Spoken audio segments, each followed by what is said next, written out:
everyone, welcome back. So today the plan is to actually do a walkthrough with you guys on a directed writing for 0500 paper 1.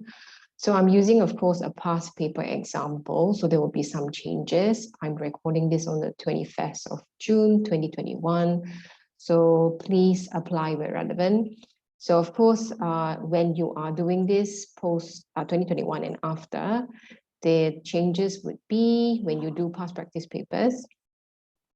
This would actually be passage C, and this will be question 3, and also marks allocation, which is fairly high, still remains at 15 for content, but however, it's now 10 marks for the quality of your writing. So definitely a question that's worthwhile practicing a little bit more, just to make sure that we can do well for the paper, all right? So directed writing question, what do we actually need to do? So first and foremost, always go to the question, and by the time you reach this question, it will be the last one, right? So give it your all. So this is Miss Salmon, so the title, I'll take note of that just very quickly. And then you are Miss Salmon, so this is the role which you play. In directed writing, it's a bit of role play, so you actually take on like a persona of some sort. So now you know you are Miss Salmon. And of course, how do you sound, what kind of tone do you take, really depends on what information is given to you in the passage. All right, so you are Miss Salmon. This is the role you play. And some other information that you should take note of would be, of course, besides the prompts over here in the bullet points, I think it's important to take note of whatever other information is given to you as well. Here, you are told on the evening of the false alarm, you write a letter to a friend. So you know you're required to write a letter, all right? And you're writing your letter to a friend. Okay, so the question would be, of course, why are you writing to your friend, right? And in most instances, you would write to either, well, relay good news, maybe it could be bad news, or it could be to complain about something, to get something off your chest and things like that. That's why we write to friends, right? So, and this, the timing is, it's on the evening of the false alarm. So this is the evening of the false alarm. So what false alarm is this referring to? And also this would be post false alarm. So meaning that, yeah, the evening after, right? Okay, so this of course plays a very big role as well, the timing as to when you are actually writing this letter.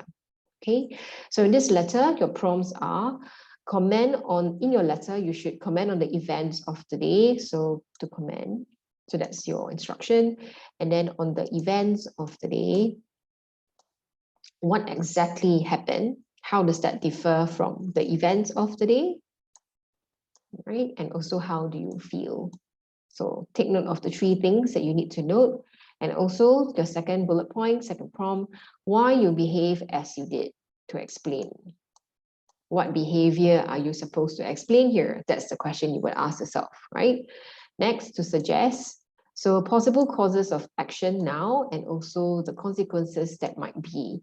So it's important here that you state all the possible causes, not just one, all right, and also consequences, right?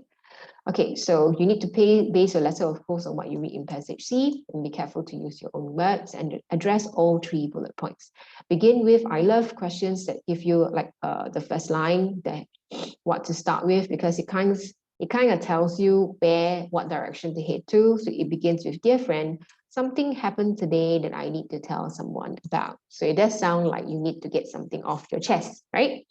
Okay, so of course, some instructions, 250 to 350 words. Right, so try to adhere to the word count quite strictly. Right, I would suggest for you to write closer to 350 than to 250 though, so which would allow for you to really fully utilize all the word count to express all the content that you have found in the passage, as well as also the details which you need to include, as well as the development. Right, so remember, it's content and also meaning the points for you to write for your prompts.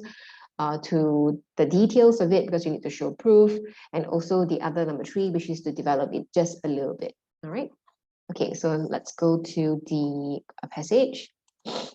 Okay, so the passage is, of course, Miss Salmon. All right. So the whole school is assembled on the playing field listening to the headmaster. So that's the setting, all right? So let's find the points. So just very quickly, I like to do this. Always put like a reminder here as to what are we supposed to be looking for. You're supposed to talk about the events of the day, all right?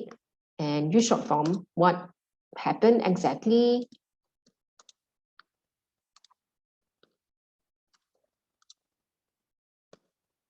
right? And how do you feel about it?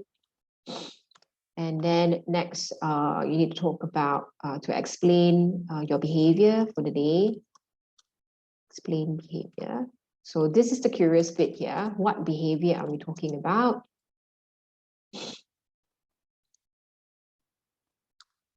Okay. And also, you need to talk about what are the actions that you need to take now, and also what are the consequences, possible consequences of this action. Okay, so this would be your, remember, this is your A1, all right, and then this is your A2, and this is your A3, okay? All right, so let's go. So over here, I'm just going to use a highlighter, and let's go through the passage together. So now you have gone through the question and you've gone to the passage and you are hunting for your content. Remember, whenever you get to your passage, it's hunting mode. You need to be hunting for the content that you can actually use for your A1s and your A2s and your A3s, because after all, there are some significant marks allocated to it, isn't it? Okay, so the whole school is assembled on the playing field listening to the headmaster. Of course, someone amongst you knows exactly why we are wasting our afternoon standing here looking at each other as if we have nothing better to do. Someone here knows exactly why our extremely expensive fire warning system is currently ringing at full volume when it is patently obvious there is no fire. So obviously there has been a prank, all right? So someone amongst us knows exactly why it is appropriate for my personal secretary, Mrs. Edmondson, to have risked her life and limb returning to a potentially burning building to collect class registers, only to have discovered it was all a hoax. The word hung over the headmaster, his own personal rain cloud, ready to descend on whichever unfortunate in the rows of students facing him should confess. So what do we have here? We have, of course, what happened that day. They are, of course, standing in the field because someone had played a prank of sounding the alarm. So fire warning system, right? So it was a hoax. And then, of course, there's something else. Mrs. Edmondson had to actually run into the building to collect the class register. Of course, these points which I've highlighted, it's important for you to reword them. So you would mention in your letter to your friend that, well, today there was someone sounded, you would say the alarm was sounded and it was a false alarm and everybody had to gather in the field. And also Mrs. Edmondson, the personal secretary, she had to, risk her life of actually running into the building and things like that. All right. So in your own words, I mean, whichever tone that you want to take as Miss Salmon. Okay. All right. But these are the points. So this would be A1. All right. Moving on. So Miss Salmon didn't think it was likely anyone would confess. So you don't think anyone would confess. Why? And what's more, he continued, on today of all days when Mrs. Basu, our esteemed head governor, had gone out of her way to visit our establishment and inspect excellence at work, someone thought it was perfectly acceptable to disturb our meeting with this despicable deed. The words landed at the feet of the front row with a venom suggesting they were lucky to miss the strike. All right, so what actually happened here? We can use, of course, what happened that day. Mrs. Basu actually paid them a visit. And some hints here of what kind of school this is. This is a school of excellence. This is a hint of it, right? But basically, the governor would be someone someone important who has come to visit the school, obviously to inspect the school, perhaps the facilities and its teachers. Then you've got to think about whose day would be the most affected here. So of course, obviously, when the school is under inspection, it would be the headmaster and of course the teacher. And of course, when she goes around in her visit, she'll be going into classes to observe teachers as well. And that includes you, Miss Salmon. All right. Okay, so that gives you a hint as to where this is actually going, right? So this is actually a very important bit. Every little information that is given in the passage is something for us to evaluate, especially with something like this, when there is a visit by a governor to a school, all right? Okay, so, and think about how it actually affects you, Miss Salmon, as a teacher, because Mrs. Basu will be coming into your class to observe you. So what is at stake?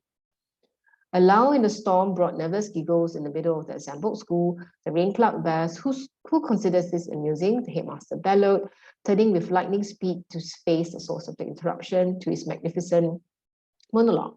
Like a discarded street rapper rustled between acts, he is giggling and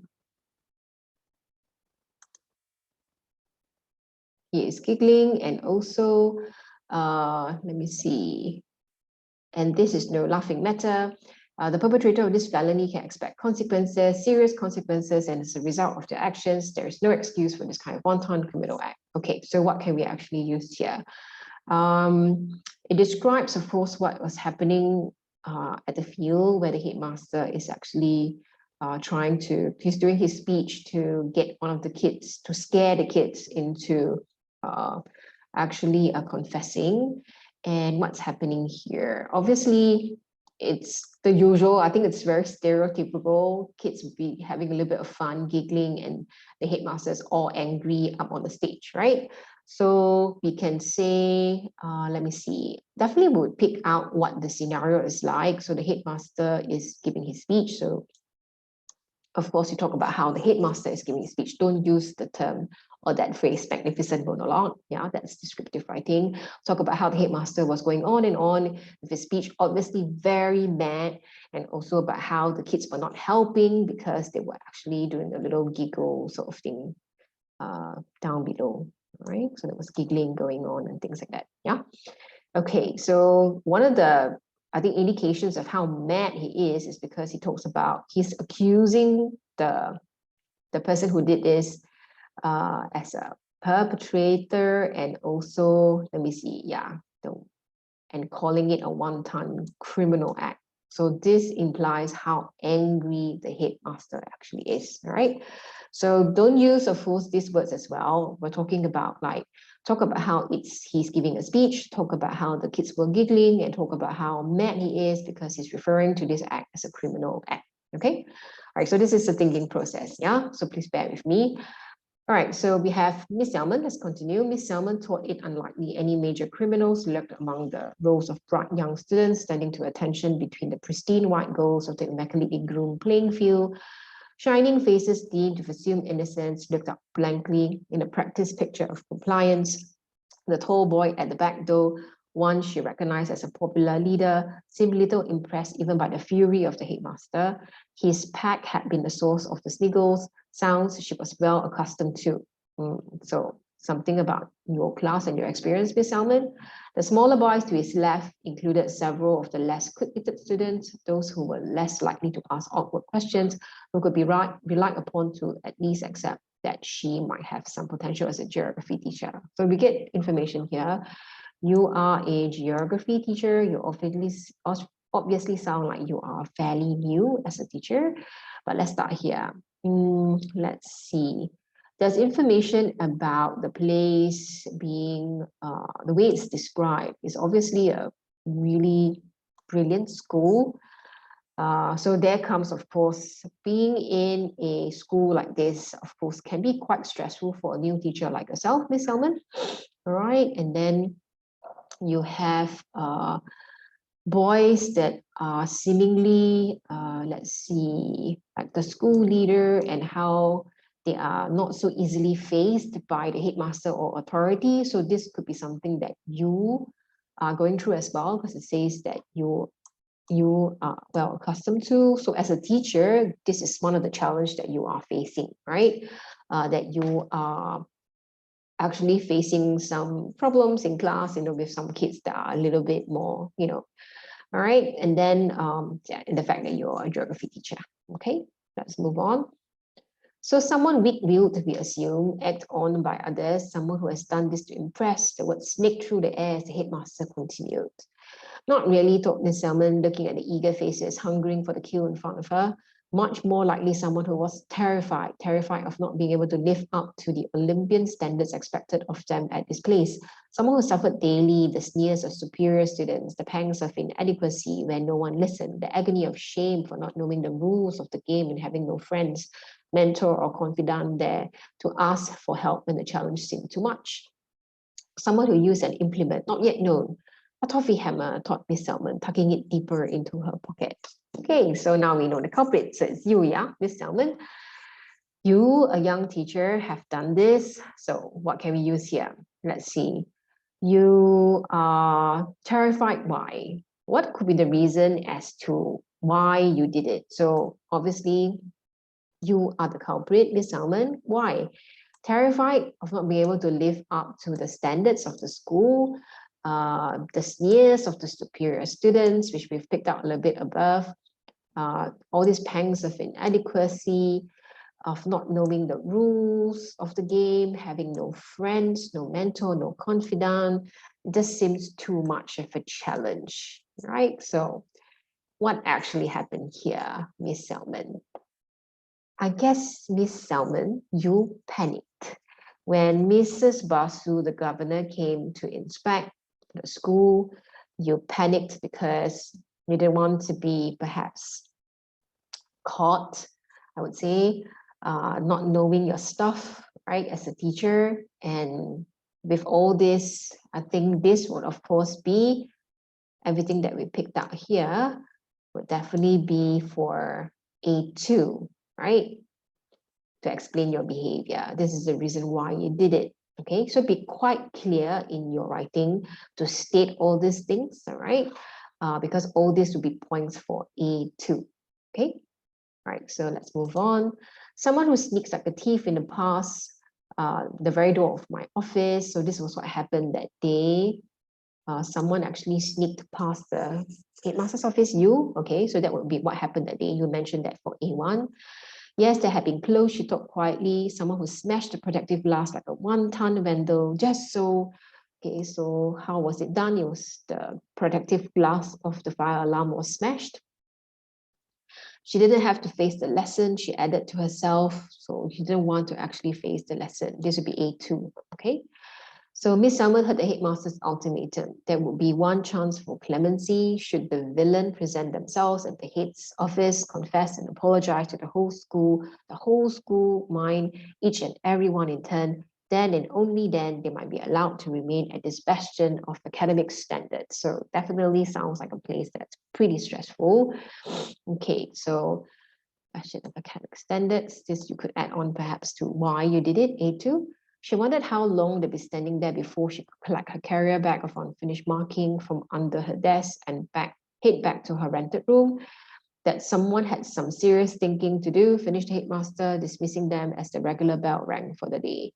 I have some serious thinking to do, thought Miss Salmon, hesitating on the sidelines and looking up to the ancient school building towering over her. So this is a place that has been around for a long time. So you can add this on also to your A2 as to explain your behavior. Why did you panic that day? All right. So just to recap again, this walkthrough, I hope you caught the points on what is the thought process like when you pick out your content. I'm doing this wise because I think it may be useful for you guys to see like how would you be actually picking out your points as you go through the passage on that day in the exam. So this is a simulation of sorts. Of course, when you're doing your own practice, you would do this too, and then you'll be able to check your answer against the marking scheme to see whether you're on the right track or not. But more than over and above all else, it's important that you understand or you have this down already, that the thinking process is this, right? You're constantly in hunting mode looking for the content for your piece of writing that you're supposed to produce, okay? Okay, so far, if you can remember, all the points that we have picked out over here in the first paragraph, second, third, fourth, are mostly for what happened that day, that's for A1. And then all this here in this paragraph about the standards of the school and about some of the things that you're going through as a teacher in school, this would be for A2, okay? And then, of course, moving on, a mixture of things that you would use for your A1s and A2s. So do you realize we have not found anything for A3 quite yet?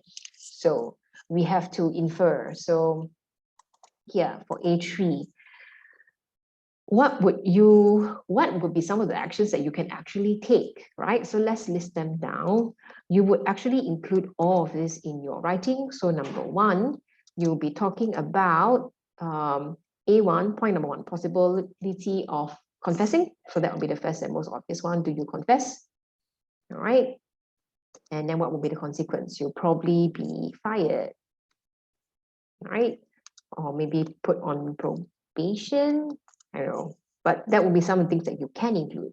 That if you confess, there'll be a likelihood of you being fired or maybe put on probation, okay? And then number two, we can talk about how you would not confess, okay? So you keep quiet about it, okay? So you would keep quiet.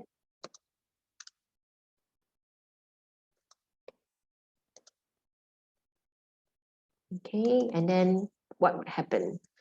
If you were found out later, is that possibility? Would you be able to live with yourself? Live with yourself, knowing that you had done this, right? Okay, so then there's the other, of course, of blame it on the student.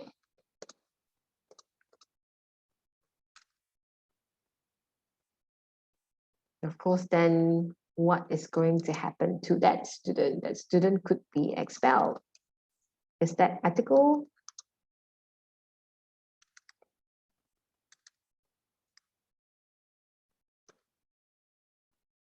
Most certainly not. Okay.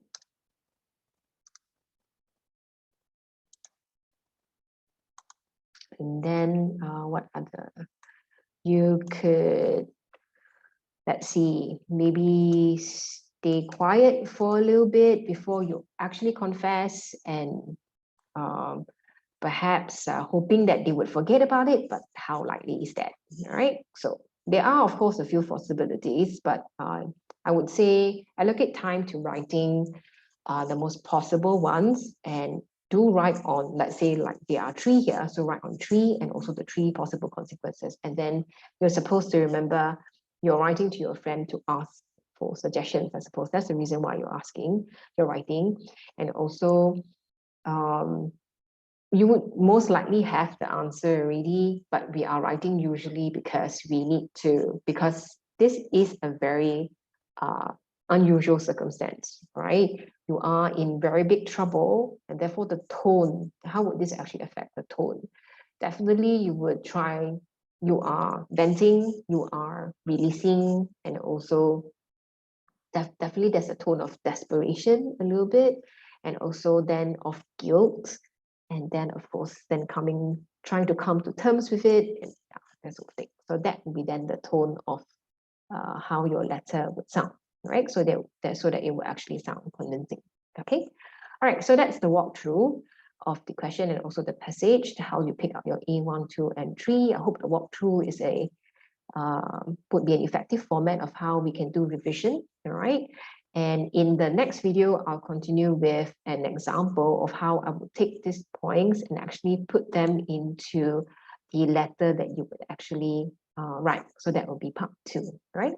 Okay, so have a good day, everyone, and happy revising and happy writing, of course.